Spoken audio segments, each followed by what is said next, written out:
What's good, y'all? It's the Demouchets REACT, and we're back with another video. Who we got today, Sim? Today we're back with another American reaction. Super excited about this video. If you're new to us and we're new to you, make sure you scroll down, hit that subscribe button, and turn on the post notification bell because we're on the road to 200K. And we cannot get there without you guys, alright? Join the family. Without further ado, let's get into the video. Salvador, Bahia, Brazil.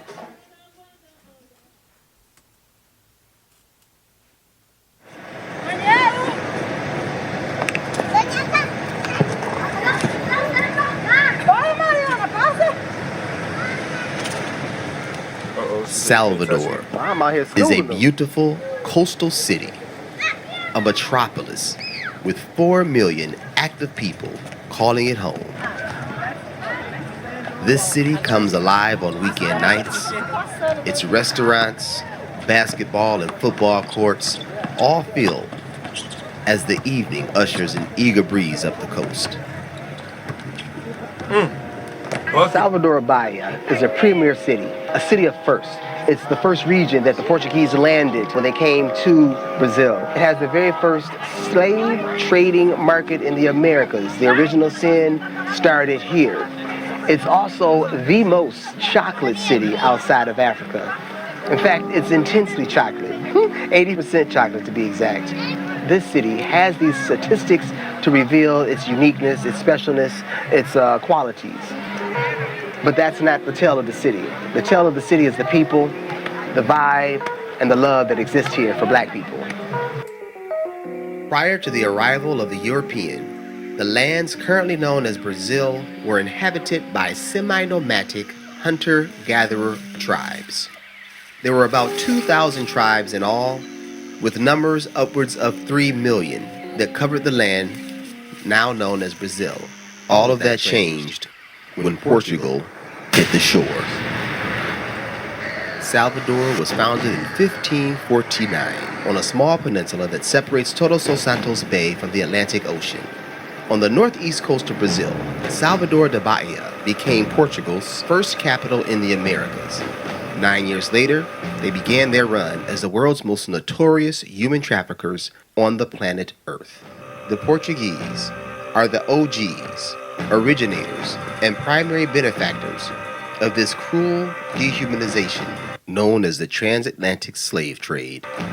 Portuguese vessels carried roughly 5.8 million people into the worst nightmare imaginable, European slavery.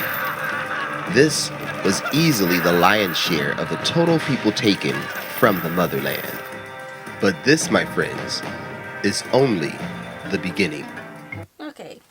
I love how this documentary is starting off. Y'all know I'm a history buff. Let's get it. And y'all know we like culture. So I love how he's, not only showing the place, but he's starting off with the history. I love that, though. Like, let the history still have a little space in the titlement of the whole, scenario what's going to be talked about. Because, I mean, that's where it come from. You know what I'm saying? You can't leave that part out. Instead of just having a vlog. Yeah.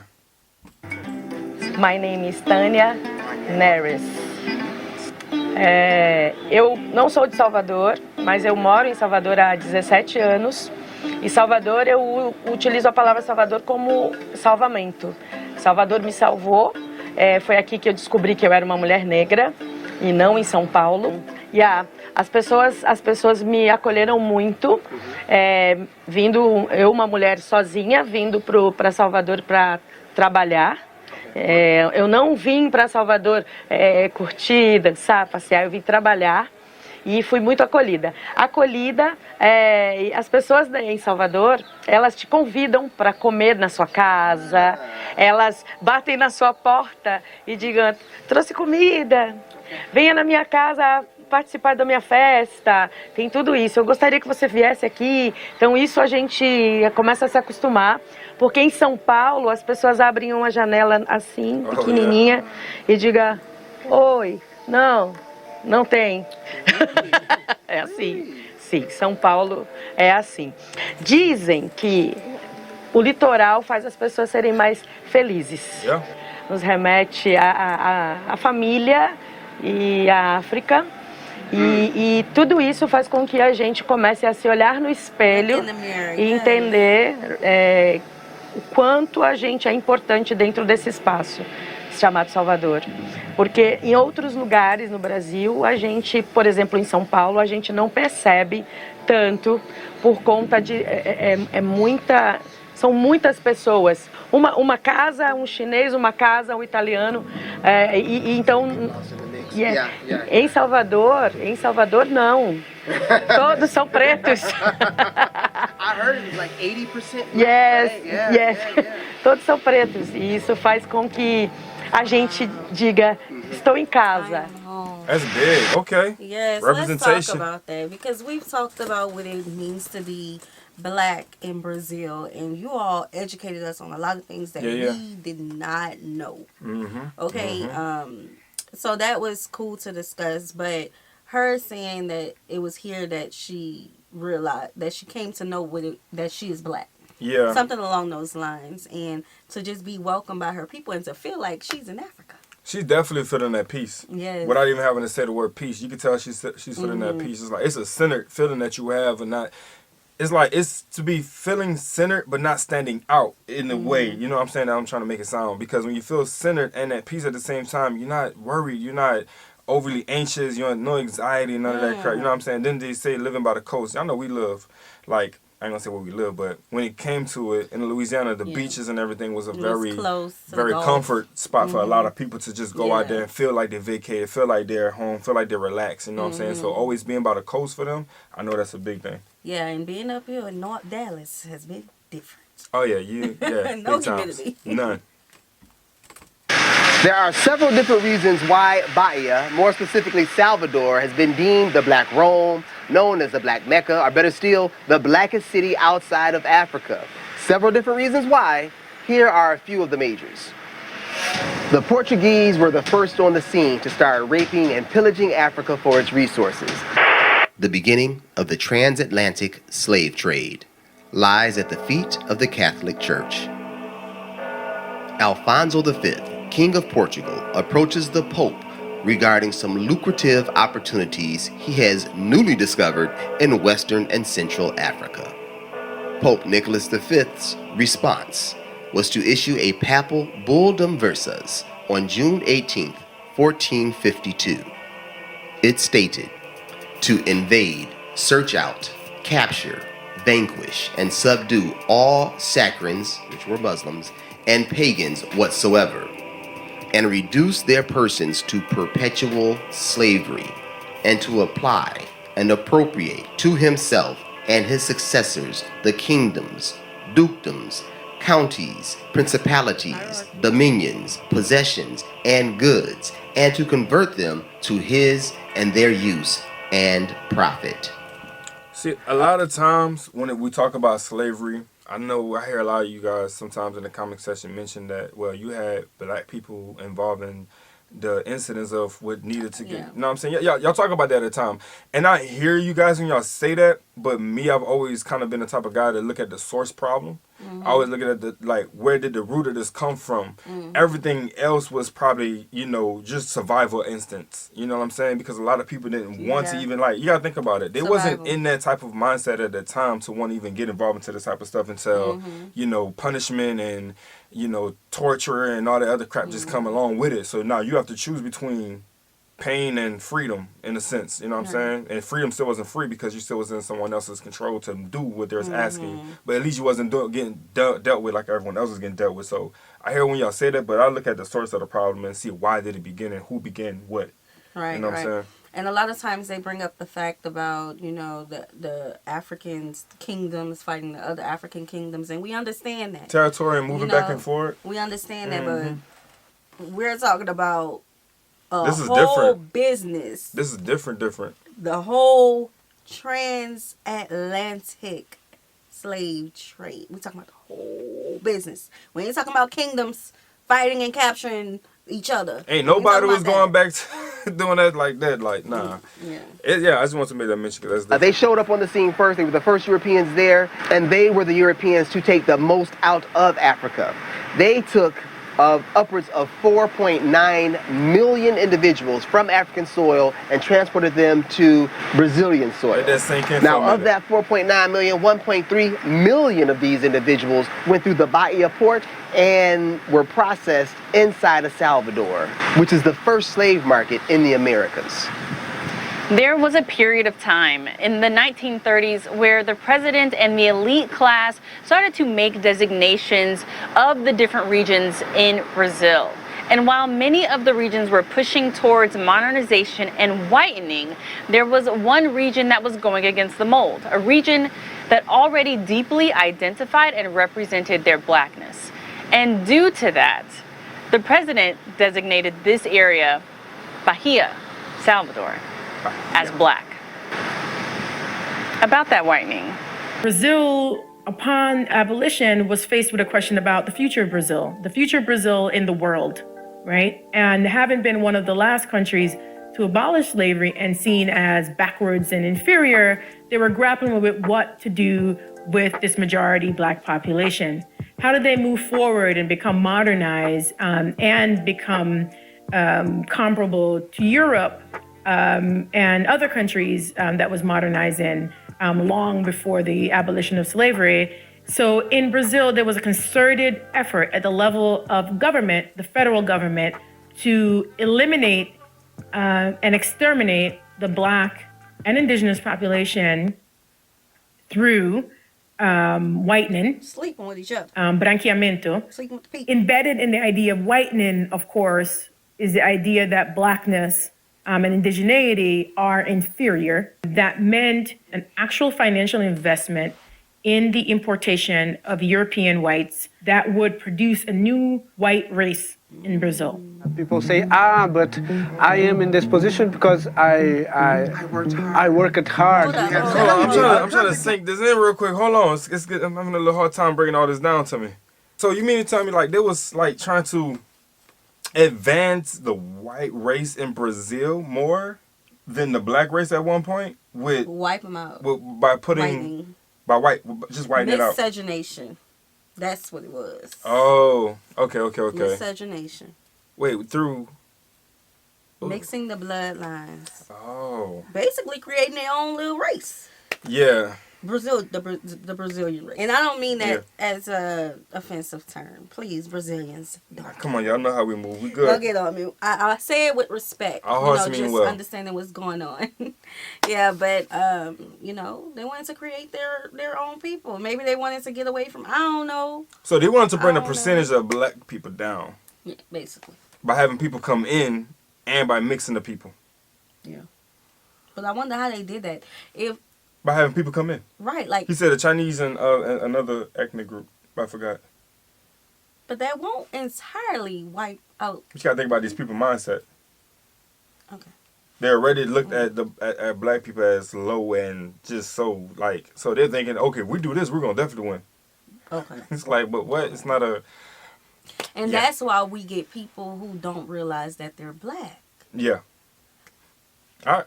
Okay. That's different. That's something I had to let that fall into my spirit a little bit so I can understand what was being said. Yeah. Now we did. Hold on. I keep stopping you. I know, right? Now we did. Talk. Y'all let us in on a lot on that one video that we reacted to. That's good. But now we're listening to it from them. Yeah. Exactly, but we need to explain it to them because they just think it was hard work. And it's ingrained in Yeah. That's the same reason why being Brazilians may not consider there to be racism. Exactly. Racism structures everyday life. Everyday structures, institutions, policies shape people's experiences, especially put particular racial groups at an advantage and others at a disadvantage. Salvador is the third largest city here in Brazil. And like most of the other cities, the majority of the black people stay in favelas, which is kind of low-income housing, if you will. Favelas are something that you're going to see throughout different parts of Brazil. In Salvador, you will see them here as well. But what's interesting is how they came about. So basically, the black people are always getting pushed to the lower income side of society to deal with the face of struggle, to deal with the face of misinformed, being misinformed with misinformation, with schooling and all of that. You know what I'm saying? So we just want to live comfortable. We want our riches. We want to be having our nice houses. We want 2, 3, 4 stories. You know what I'm saying? We want our children to be able to play outside and be innocent. You know what I'm saying? And not being told what they're doing is misbehaving. Like, we want to have all of that, but we have always been, and I mention this around the world because this is how it is. I mean, if you guys pay attention, if you pay attention, it's historically, you know what I'm saying? Yeah. So, yeah. And eventually in 1888, slavery was abolished. But no provisions were made to integrate former slaves into Brazilian society by offering educational opportunities or job opportunities. So you have many of them going to the urban areas, to cities, and living in the poorest neighborhoods with the least opportunity. Oh, okay. Brazil, you got to think about the history of it. Brazil was a little different. Because I'm thinking about, okay, so when slavery, not even when it was abolished, but when the American Revolution War happened, blacks had an opportunity to go to Canada if they fought in the war. Oh, I remember that. You know, so Ooh, you went in the hat with that they one. had that opportunity because of the location, right? What did Brazilians have? Obviously, they just said they didn't have no provisions for them to integrate them or to have promise of land for them anywhere. Wow, that's a good question. Let us know, y'all, because I'm clueless to this one. I don't know either. Right. And then, again, talking about the location, if the blacks were able to get on the British side to fight in the war, they had that's if they were able to make it. You know, so that wasn't the whole population of everybody in the U.S. So, yeah, that's a good one. Yeah, I didn't, Brazilians, the people was just left. Literally, just literally just left with nothing to fend for himself. Really, like. At least we free, but now we gotta we on this new land. We gotta make a way out of no way. But you see, when it was there, it's like I guess you could say the Portuguese, because they're the ones that was enslaving everybody. It's like, they was like, okay. Yeah, there was enslaving the Brazilians and all, but he's like, okay, when we get back to Brazil and we start dropping these people off, y'all save us a piece. Basically, he said, we're going to make sure that we have the best seat by the coast, by the best land, by the best tree. Like, we want everything that's best for us and push everybody else to the side. Let's save us the best piece. And that's what it sounds like happened. I mean, that's what it is. That's what it is.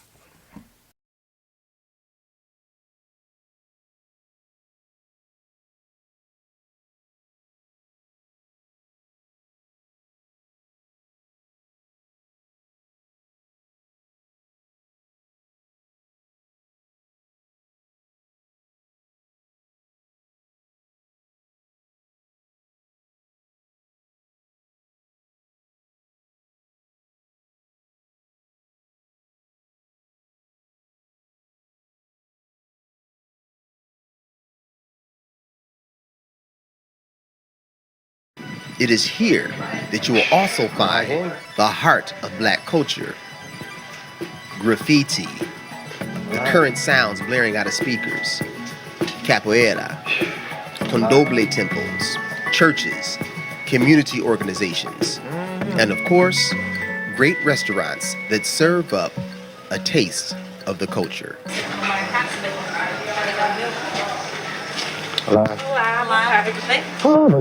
The landscape of Salvador is abundant in its historically relevant, culturally demonstrative, soul-filling icons. Susana's Restaurante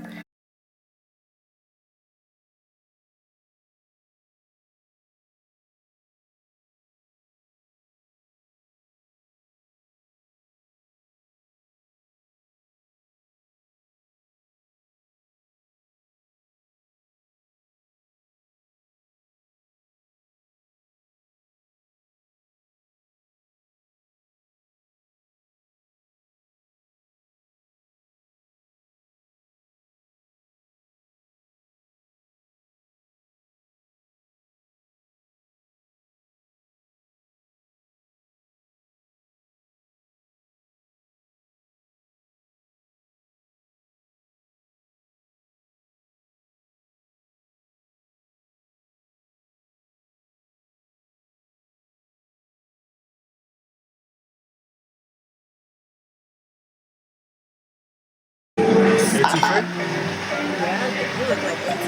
One of the major imports that we found here was black-eyed peas, served in so many different dishes, and we were just quite surprised. Honestly, I wasn't expecting that. But then, it is directly across the shore from Africa, right? Yes. Angola. Straight across from Angola. So you'll definitely see and taste a lot of flavors from Africa. Fresh shrimp cooked in the sauce, baby. Oh my goodness. They also do this cassava a lot here. And it looks like they have... Listen, it's like a full circle moment, especially with all the things that's going on in the media now. It's like a full circle moment. It's a bad part of history. It is, but that spread Africa all over the globe, you know? Yeah. And earlier I said that it reminded me of fish and grits. Fish and grits, how it was presented. But when they started to go in there, it did look like crawfish etouffee. Or shrimp etouffee. Or shrimp etouffee. Etouffee in general. Yeah. You know. Yeah. Turmeric. Seems like turmeric is in everything. Turmeric, oh yeah. That was some turmeric in there. Hey! Yes, thank you.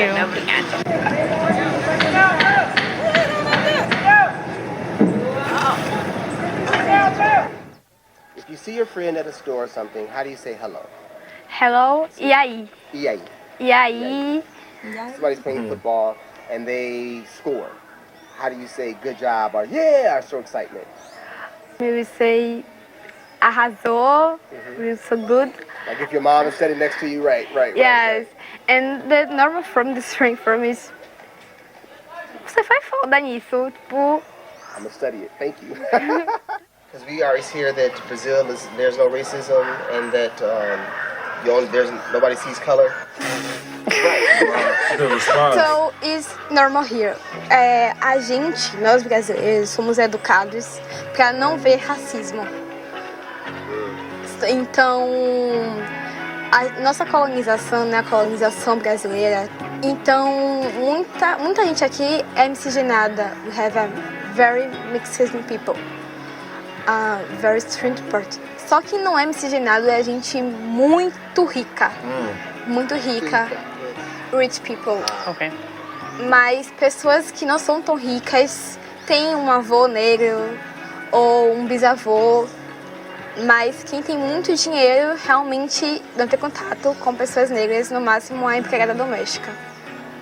Então no Brasil, a gente aprende desde cedo que a gente não tem racismo, que aqui a gente vive numa democracia racial em que o branco, o preto e o indígena vivem em paz, sabe? Só que não é verdade, porque o branco, quando ele tem dinheiro, ele vive nos melhores apartamentos de um bairro. O preto e o indígena e outras pessoas miscigenadas, as pessoas pardas, vivem nas periferias, levando tiro de polícia. E as pessoas indígenas que ainda têm a sua cultura, que conservam sua cultura, são... I'm more upset that they've been brainwashed early to believe that what you see is normal. Right. To believe that your living condition is okay. That you cannot amount to their revenue because we want you to think that this is good enough. Right. That's crazy. So, that makes me upset. It's one thing to teach at an early age, you know, that our community is not a racist community. Pay attention. Our country. But it's another thing to actually live it. Now, if they were teaching themselves there's no racism here and actually living it, I'll be cool with that. I'll be like, oh, Brazil, cool. But when we reacted to a video that told us there's no racism here, and we thinking, really? Because we haven't been to Brazil before. All we know about is what we've seen on TV. Facts. You know, and then our supporters came and was like, no, let me tell you the real. This is what's going on. And they basically said everything she just said. But it's crazy as well, because if you think about our position here in the U.S., where they are trying to take slavery out of the schools and make them believe that it was a benefit to them. Thing. This is kind of where the position is going to hand itself over to. Florida. You know what I'm saying? So you're going to be now waking up in the mornings and you're a child and you're going to be thinking to yourself, la da da, life is good. Mm-hmm. And everything is normal. It's how it's supposed to be. Nah. And our children going to be like, well, if it wasn't for slavery, we wouldn't have known these skills. We wouldn't be good parents. We wouldn't do all these things and know how to take care of a whole household. That sounds like... Oof. No, baby, we would have knew that regardless. Violentadas muito pelo governo, como no último governo que a gente teve, que teve uma violência indígena muito grande, um genocídio, principalmente com povos, como o povo Yanomami, que teve pessoas que passaram fome, pessoas desnutridas, crianças morrendo de desnutrição por conta da exploração de ouro, sabe? Então, falar que no Brasil não tem racismo, que a gente não vê cor, é uma tática, inclusive, para silenciar essas pessoas de minorias, para silenciar pessoas negras, pessoas indígenas, sabe? Para a gente se alienar e pensar, ah, não, essa pessoa tá falando de uma característica minha, sabe? E aí acaba que nos cega dessa realidade, que o racismo no Brasil existe, ele é muito violento, ele mata, e mata muito, mata muito. Right, so one can say kind of the quick answer to a definition of structural racism is that it permeates every aspect of our lives.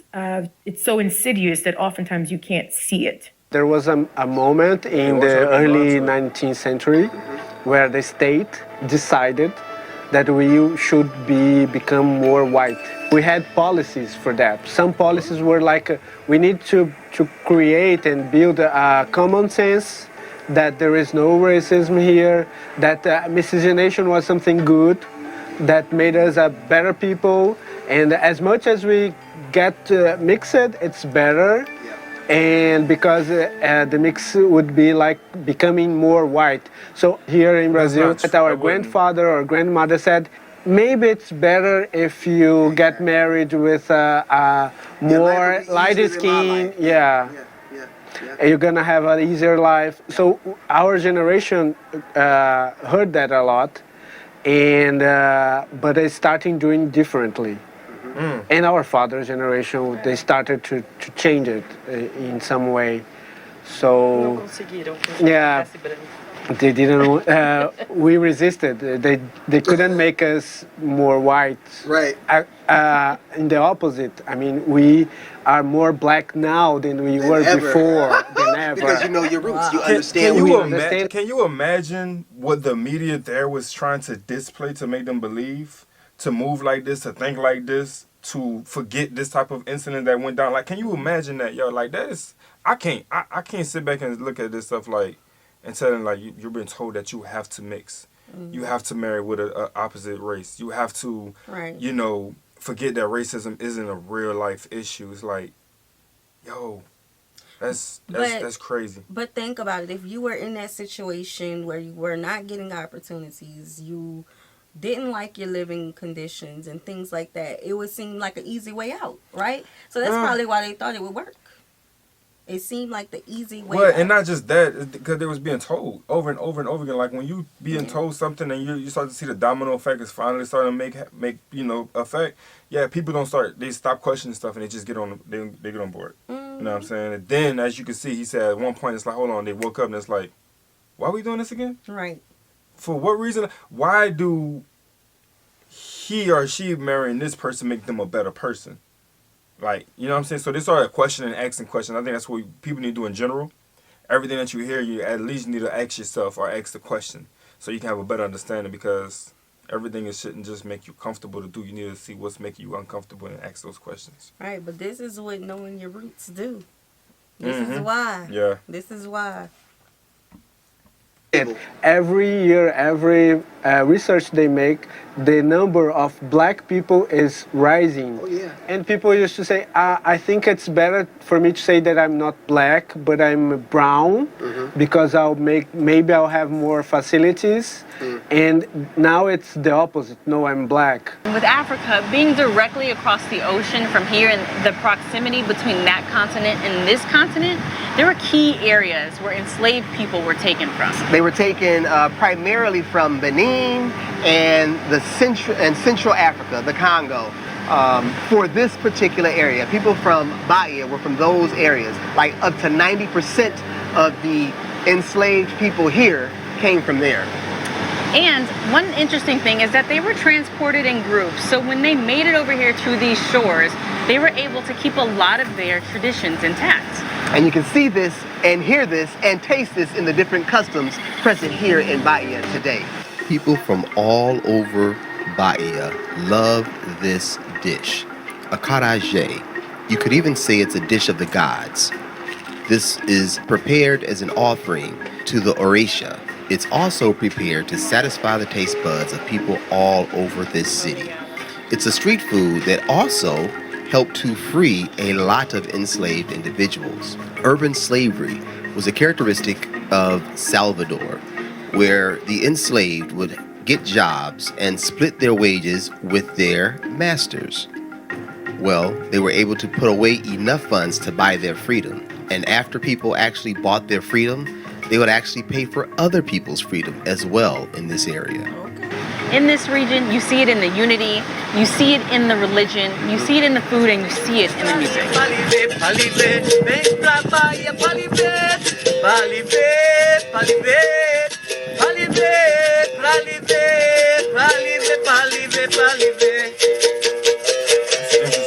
interesting instrument he got there. Yeah. But what's so interesting to me is because I've said this before, in the Caribbeans, us looking like outside of the channel before starting the cultural reactions and all of that, us looking at the Caribbeans, we always felt like we could identify their culture and the similarities between the Caribbeans and Africa. When we look at Brazil, because they was taken in groups and it was so many of them, in comparison to slavery in the United States, where we are a small we have a big impact, but we are a small population of black people in the United States. But in Brazil, it's more black and brown people. What is called the blackest city outside of Africa. It's more in their population. They were able to keep some of their customs and traditions. But in the United States, we don't feel that way. We don't have that same, like, we became Americanized after slavery ended. But of course we do have some communities that were able to hold on to our African traditions and but as a whole, outside of those communities, it seems like we lost a lot of it in comparison to other areas that the slave trade influenced. Yeah, I hear what you're saying. We definitely revamped though. It's like once we became Americanized, we started to our black culture. Yeah, we started to reintroduce things to the Americans. You know what I'm saying? With our with how we feel like culture should be. Not reintroduced. I feel like it build on. Like, for example, soul food. Our people still cook the way they cook on the plantations. They just use different things and had to develop new recipes and things like that. Ancestral memory. The way we dance and things like that. I just felt like we build on more. Yeah, that's what I mean when I say we revamp. We revamped because when we became Americanized, like had we not become Americanized, that African tradition would have still been normalcy to us. Like anything that they had to offer us, like the lifestyles, the clothing, the way of living, we had to make our way suitable for how we wanted to be seen and represented. Because we was no longer in position to say, I have a master, or I have this, that, and the third, and somebody's over my back telling me this is how I need to dress, move, this is how I need to talk, this is how I need to do my hair. It's like we took that and we actually, revamped ourselves to be who we needed to be represented as, because after so long of being in America and you have all of this media, you have all of these newspapers, all of these articles, all of these people, you have to find your own way again. Yeah. And I mean, we was lost people here. So yeah, we were. Yeah. It's like we had American culture, customs, traditions, but we still made a way for us to thrive. Yeah. And I feel like that's how it is with every location when slaves be getting dropped off. They have to find their way again. Some people, and I'm like the Brazilians, they was told racism wasn't a thing. as they start to, grow into the tradition, into the age of Brazil. So everybody was different, but at the same time, we all have that similarity in that story. Yeah, I agree.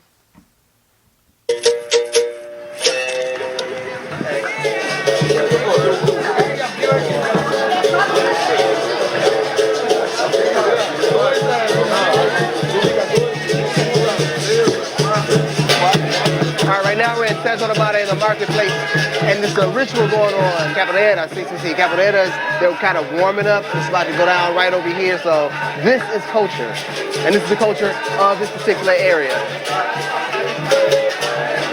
A rhythm, everybody's riding, and a rhythm's gonna be captured. Okay. Capoeira, once outlawed in Brazil, is a great example of resistance that flourished in Salvador. Yeah, we know that is. Where communities would play capoeira to be ready for combat. This sport was brought over to Brazil by captured Africans. They disguised this martial arts as a folk dance. At one point, it was even banned by the Brazilian government, and anyone practicing would be sent to jail. It was practiced secretly until that ban was lifted. It's now a widely popular practice throughout Brazil, with several capoeira schools right here in Salvador.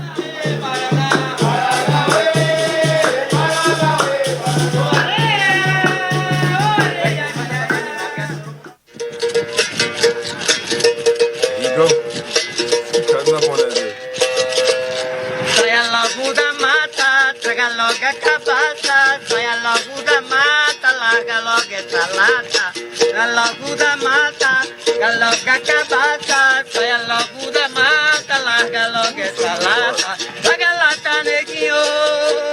One thing we have to say That's a nice art. about our people, the ones who was captured, our people was smart. Heck yeah. So the people, 100%. they gonna be thinking we dancing, but we getting ready, teaching y'all how to fight. That's a martial arts skill for real. Like, Yes. it's traditional right there. That one is a good one. Yes, even the way they sang, Mm-hmm. they was talking. What's the one about Harriet Tubman? Let my people go. Let my people go. Yeah, They thinking they talk about the Bible scriptures. No, we planning to escape. Our hair, Man, we writing the map. dang, I think it was the movie Birth of a Nation whenever he was preaching to the people, but he preached to them in a way that they can understand it. And the slave master sitting behind him thinking that he just, doing a Sunday service, and everybody looking at him like, yo, that's what the Bible said, because they can't read. Remember? So like, yo, that's what it say? So yeah, everything is like symbolic. Yeah, people Really smart. symbolic. Salvador is a spiritual town. You'll see many different religions living side by side with each other, religions that seemingly contradict one another. Candomblé with its idolatry, the Catholic Church, the Protestant Church, you see them throughout this city. This is primarily a spiritual town. The religion is everywhere. They practice an African religion here, a few different types, and you see tributes to Candomblé everywhere. I mean, in the parks, in all the stores. It's definitely been a learning experience of being here and in a place that's kind of steeped in it. It's been interesting seeing kind of how that manifests and what it looks like here in the city. Seeing the orishas, right, or the deities. There's a lake that is on the way to Centro, and it has these orishas. We thought it was some black royalty. I mean, maybe it is. True. Maybe it is. I have never seen anywhere outside of, I want to say, Nigeria. I've never seen a place that openly practice African spirituality. Some deep stuff for you right now. That's different. Very different. Okay. So it's definitely something that we've been exposed to more than we've ever been exposed to. So it's interesting learning about it and just seeing what the culture is like here, because it is definitely a part of the culture.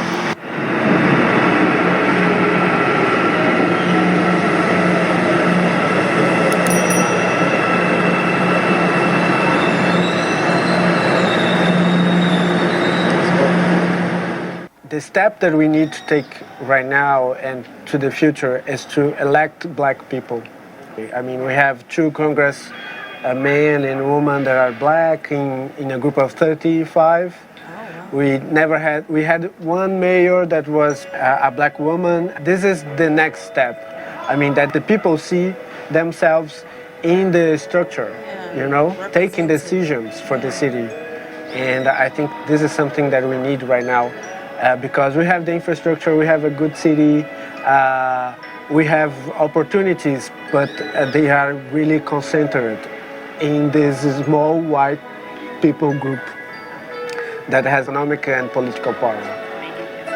Yeah, a lot of times people be asking like, why is it so important to have more black people in office? And so, you know what I'm saying, things of this nature, you know, because like when you think about it, everybody have a role to play, you know, whether you're activists, whether you're in teaching fields or whatnot, whether you're like in the hospital fields or whatnot. The government role, when you have black people in office, can understand the culture compared to someone who have never had any interest in it from the very, very beginning of times. And having people in office that are black that's going to speak and be representatives for the black community is going to help them move forward and progress, because everybody, it's about progress for humanity. Right. You know what I'm saying? So if anybody want to move forward, it's going to be the black community, because they have been pushed back for so long. And I think having black people in office is always going to be like a good thing. For real. Yeah, and the indigenous communities as well. Everybody needs to be represented. The government needs to look like the people. If their population in the whole country is 80% black people, then why only 10% is a representation of them? And the most important sector of the country is the government. Facts. Yeah. 2 out of 30. Woo! 2 out of 30. I mean, and it's, we are 80%, 82%. I mean, 82%. At least we should have 82% of the public positions, at least, if not all.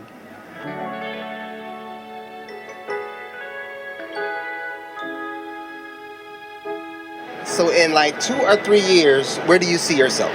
What would you like to do? Eu quero estar fora do país, estudando moda, aprimorando os meus conhecimentos, né, na área que eu escolhi para minha vida. E quero, quem sabe, estar abrindo minha própria marca ou trabalhando em alguma outra marca maior. Então eu quero terminar a faculdade, eu quero fazer mais um curso aqui no Brasil de produção de moda. E eu vou tentar, quando tiver nesse curso, eu vou começar a guardar meu dinheiro e me planejar para tentar fazer au pair em outro país, na França, e tentar fazer moda lá. Isso se eu não conseguir, nesse meio tempo que eu vou fazer esse outro curso, um emprego no Brasil, eu não conseguir me estabilizar financeiramente com a minha própria marca. Então, eu tenho esses planos. Ou eu saio do país, ou eu fico aqui e tento fazer a minha marca. Yeah, I'm a founder of a startup. Okay. It's called diaspora.black, and we offer guided tours and travel itineraries all around Brazil and other countries, sharing the black history of all these countries. So if you want to travel, if you want to meet in different cities what you can discover about African heritage in this city, you should go to diaspora.black and discover tour guides and travel services to help you to discover it. What are your dreams? Quais são esses sonhos e se você fizer isso? Rodar o mundo, ganhar prêmios,